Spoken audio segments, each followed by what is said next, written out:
কোথায় দরবাসরের কথা শোনা যেত, কোথায় আসসালামু আলাইকুম। আশা করি সবাই ভালো আছেন। ইনশাল্লাহ আমিও ভালো আছি।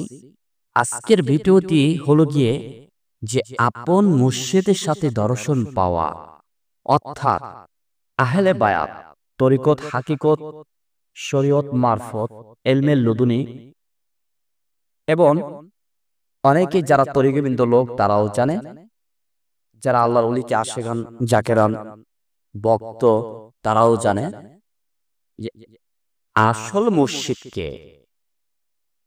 দেখেন, পৃথিবীতে যখন নবীত্ব যুগ ছিল, নবীগণ ছিল যত, তারা বলছিল সাহাবী শেষ নবী, উম্মত আমরা, তাই না?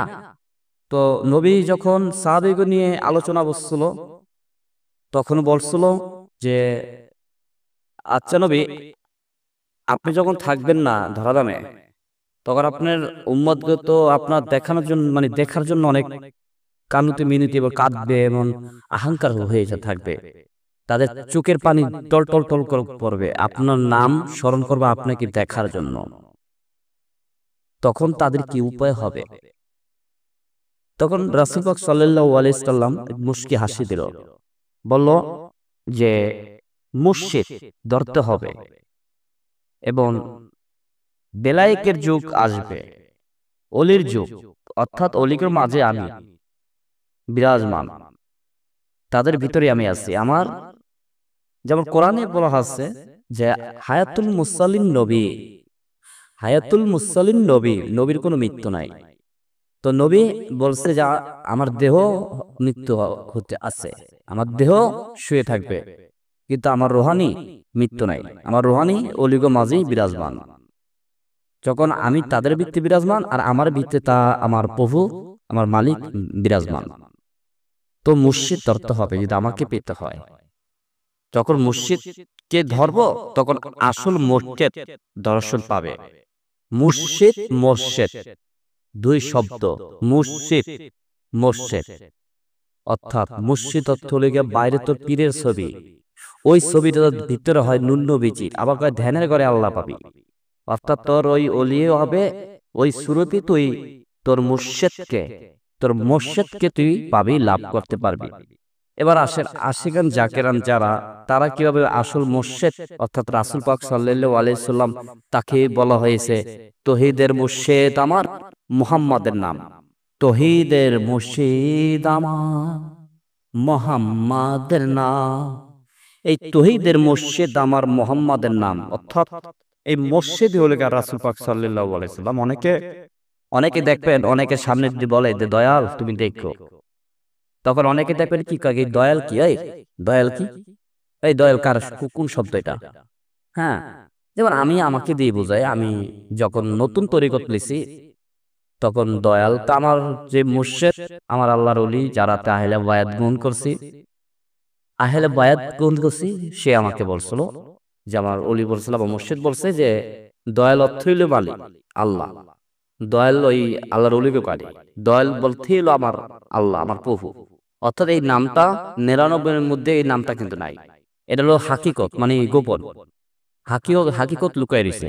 অর্থাৎ নবী আমার আল্লাহ পাক বলছে যেটা গোপন গোপনই থাকবে, এটা জাহিরি করি না। কারণ কিছু গোপন রাখলাম, এর জন্য আমার রাসূল পাক যখন ধরাধামের থেকে কায়া চেঞ্জ হয়, মানে কায়া বদল হবে, তখন আমার রাসূল পাক হাত উঠাইয়া বলছিল যে আমি রেখে গেলাম কোরআন, আল কোরআন, আর রেখে গেলাম আহলে বায়াত, আহলে বায়াত, আহলে বায়াত। দুইবার বলছে আহলে বায়াত, আহলে বায়াত, আর একবার বলছে আমি রেখে গেলাম আল কোরআন আর রেখে গেলাম আহলে বায়াত, আহলে বায়াত, দুইবার বলছে। তাহলে আহলে বায়াত কতগুলো শব্দ, অর্থাৎ আল্লাহ পাক কিছু গোপন রাখছে, ওই গোপনে যারা আহলে বায়াত গ্রহণ করছে তারা ওই অন্ধবিশ্বাসী, তারা অনেক কিছুই দেখি না আমরা, অনেক কিছুই গোপন, তাও আমরা বিশ্বাসী। আর অনেকে আছে যে দলিল কোরআনে অনেক কিছুই আছে কিন্তু মানে না, আর আমরা না দেখে মানি, এটা অনেক কিছু, এটা অনেক গোপন, এটা এতদূর আমি যাব না। তো তৌহিদের মুর্শিদ আমার মুহাম্মাদের নাম, এই আসল মুর্শিদকে যদি তুমি লাভ করতে চাও, তাহলে তুমি বুঝে নাও তোমার কি করতে হবে। তুমি যারা বায়াত গ্রহণ করছো, তাহলে তোমার ওই মসজিদকে নিয়ে তোমার জিগির ধ্যান সাধনের ভিত্তি ঢুকতে হবে। জিগির করতে করতে করতে করতে তুমি ফানা হয়ে যাও। ফানা অর্থ কি? অর্থাৎ তুমি তুমি যে আসো, মনে হয় তোমার ধরা তোমাতে কায়া আছে, তুমি বুঝতে পারবো না, তুমি ফানা ফিলে হয়ে যাও। তুমি তার সাথে মিশে যাও, চেষ্টা করো জিগিরের মাধ্যমে। একমাত্র জিগির ছাড়া হবে না। এটা ওই বলেন এসএম এলএম, আপনার যে দুরূদ শরীফ, হ্যাঁ, এগুলা পাঠ করে শয়তান খেদাইয়া তারপর আপনার শরীর বন্ধ করে আপনার শরীরে বসা, তখন আপনি যখন জিগির করবেন তখন আপনি কেউ ডিস্টার্ব করতে পারবো না। কিন্তু ফানাফিল্লা বা কাবিল্লা এগুলা যেতে হলে জিগিরের মাধ্যমে যেতে হয়। জিগির প্রতিদিন করতে হবে। কথা বুঝতেছেন? আর যারা আহলে বাইত গণ করেন, আল্লাহর ওলিকে ভালোবাসেন, ওই আপনি জিগির চালাবেন। কারণ কথা মনে রাখবেন, একটি কথা সবাই মনে রাখবেন, যারা তরিকত লইছেন তো লইছেন, যারা লন নাই, যারা আল্লাহ ওলিকে ভালোবাসেন, তারাও সমস্যা নাই, তরিকত নেওয়ার চেষ্টা করবেন। আর যদি কন্যা আমি আশিকান হয়ে থাকবো, তা আশিকানের দরজাটা অনেক বড় ভক্ত থেকে। আসলে আশিকের দরজা অনেক বড়। তাই একটি কথা সবসময় মনে রাখবেন, আপনি না রাসূল পাকের উপরে, নবীজির উপরে, আমার আল্লাহর ওলির উপরে যখন তাদের উপরে বিশ্বাস করে দেখেন, রাসূল পাক বলে দিয়েছে, নিজের মুখে বলছে, যারা আল্লাহর ওলিকে ভালোবাসবে তাকে আমাকে ভালোবাসা হবে, আর আমাকে ভালোবাসলে আল্লাহকে ভালোবাসা হবে। তাহলে আপনি যখন তাদের নামের উপরে মসজিদকে দর্শন পাওয়ার জন্য আপনি ঘুমায় ঘুমায় জিকির করবেন, যখন ঘুমায় ঘুমায় জিকির করবেন, তখন স্বপ্নের মাঝে একদিন আসবে। আর মনে রাখবেন, শয়তান, জিন, ভূত কখনই রাসূল পাকের সুরত নিয়ে আসতে পারবে না, কখনো পারবে না।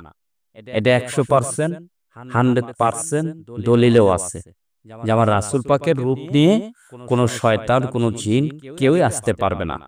একমাত্র পারবে, দুই পারমিশন আল্লাহর ওলিগো দেওয়া আছে, যে সুরত একমাত্র আমার প্লাইকের ওলিগোর উপরে আছে। এছাড়া জিন আর ওই দানব, ওই শয়তান, হ্যাঁ, তারা শুধু তারা কেন, আল্লাহর ফেরেশতারাও দেওয়া আছে যে আল্লাহর ফেরেশতারাও আমার রাসূল পাকের রূপ নিয়ে আসতে পারবে না। তাহলে বেয়াদবি হবে, আল্লাহ পাকে কষ্ট পাবে। সেই জন্য ফেরেশতারাও তার রূপ নিয়ে আসতে পারবে না, একমাত্র পারবে আল্লাহর ওলিরা। কারণ আল্লাহর ওলিগো আমার রাসূল পাক নিজেই স্বীকৃতি দেওয়া হয়েছে। কারণ একটা যখন একটি সৃষ্টি করা হয়, একটি দায়িত্ব দেওয়া হয়, যেমন আপনি নবীত্ব যুগ ছিলেন, তখন নবীত্ব যুগের টাইমে যখন বেলায়েতের যুগ আসবে, তখন আল্লাহ পাক পাইবেন না যে আল্লাহ পাক আমার রাসূল পাকের বন্ধুর লগে শেয়ার না করছে। ওই আল্লাহ পাক বলছে, বন্ধু আমি বেলায়েতের যুগে ওলি বানাইলাম, হ্যাঁ, এই অলিগো ভিত্তি আপনি বিরাজমান থাকবেন, আর আমি আপনার ভিত্তি থাকবো। কারণ উম্মত, বেশি উম্মতকে হেদায়েত করার জন্য আল্লাহর ওলি পাড়া রাখতে হবে। এই পৃথিবী যে পর্যন্ত থাকবে এই পর্যন্ত ওলি থাকবো। যে পর্যন্ত আমার পৃথিবী আমার ওলি থাকবে না, বেলায়েত যুগ থাকবে না, তখন এই পৃথিবী একদিন ধ্বংস হয়ে যাবে, তখন আল্লাহ নামই থাকবে না। বুঝতে পারছেন? এটা বিশ্বাস রেখে আমার নবীর রূপ কেউ নিতে পারবে না, ওই ভাবে আপনি জিকির করেন, একদিন স্বপ্নে ইনশাআল্লাহ কপাল ভালো থাকবে, দেখা হবে। কথা বুঝাচ্ছেন? আর অনেকে আমাকে কমেন্ট করছিলেন যে গুরুজি, স্বামী চলে যায়, স্ত্রী ছেড়ে, স্ত্রী চলে যায় স্বামীকে ছেড়ে, কিন্তু আমি প্রেম করি, তাকে ভালোবাসি, সে আমার সাথে কথা বলে, কিন্তু আমি বিয়ে করবো কিনা আমি এটা বুঝতে পারতাছি না। তাকে বিয়ে করার জন্য কি আমাকে মহব্বত বাড়াই দেওয়ার জন্য কি চিকিৎসা করেন কিনা, কিভাবে তদবির করেন কিনা? ইনশাল্লাহ ইসলামী তদবির করি, আধ্যাত্মিক মারফতে চিকিৎসা করে থাকি। ইনশাল্লাহ স্ক্রিনে দেওয়ার নাম্বারে যে কোনো সমস্যা সমাধানের জন্য, ব্যবসা বাণিজ্য, আইনীতির জন্য, যে কোনো আল্লাহর কালাম দিয়ে তদবির দেওয়া হয়, অবশ্যই ফোন নাম্বারে যোগাযোগ করবেন। দেশ বিদেশ থেকে যেখান থেকে পারবেন ফোন দিবেন। আমার হোয়াটসঅ্যাপ নাম্বার আছে, এই নাম্বার হোয়াটসঅ্যাপ আছে, সমস্যা নেই, কথা বলতে পারবেন। সবাই ভালো থাকেন, সহিহ সালামত থাকেন। আসসালামু আলাইকুম। আমাদের ভিডিওটি ভালো লাগলে অবশ্যই চ্যানেলটিকে সাবস্ক্রাইব করে রাখুন, পাশে বেল আইকনটি ক্লিক করে দিন ও আমাদের নতুন আপডেট ভিডিও পেয়ে যাবেন।